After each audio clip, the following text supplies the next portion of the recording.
The Stanley Cup hasn't gone to anyone north of the border since the Habs in '93. Is that a drought about to end? Alongside Craig Button and Cheryl Pounder. Guys, under 2 weeks left in the regular season. 5 Canadian teams are still in playoff spots right now. Which Canadian team has got the best shot of ending the Cup drought this year? Craig, let's start with you. The Winnipeg Jets. And you look at what they've done in almost 160 regular season games over the last 2 seasons. They've been excellent. They've been excellent defensively. They've been excellent offensively.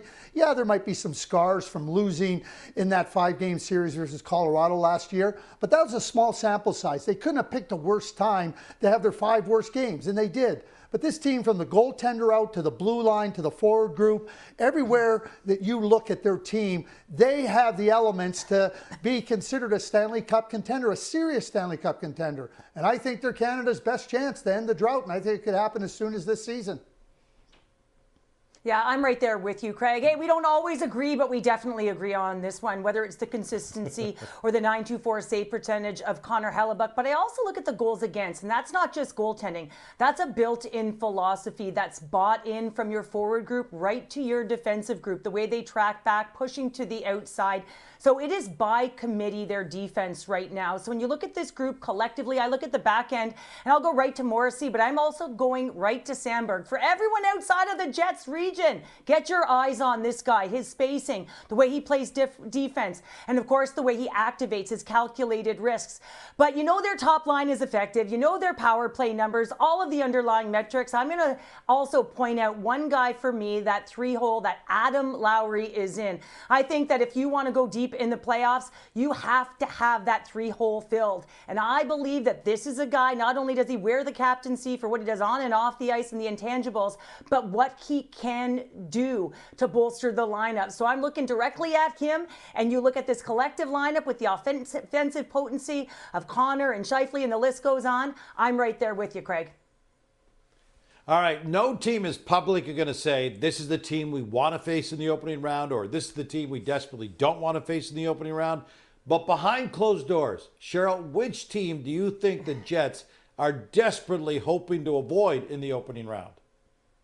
Listen, there's so many great teams in the West right now, and I think they want to win that Central Division for a reason. They want to avoid specific matchups, and if I'm them, I'm staring right at Colorado, and not just for what happened last year, but also a group that's weathered the storm. They've battled through adversity, and they've gotten themselves healthy. You look at the addition of Nelson in that 2-hole, just to bolster their lineup, the addition of Blackwood in between the crease, but most importantly, when I look at the 2 guys in this lineup that just create chaos, you're looking at Makar, who just had 30 goals, and of course, Nate McKinnon and his 114 points. And it's not just what they do individually, but when they're together, that would scare me the most. Because when you activate like Makar does from the back end, you disrupt coverage. You're working on diagonals. You're zipping passes cross crease, east, west, once you get in zone. So I think they're a real tough matchup. And most importantly, they are really strong at 5-on-5 offense. So when you look at that, you look at the playoffs, I think this is a team with that speed that you want to avoid.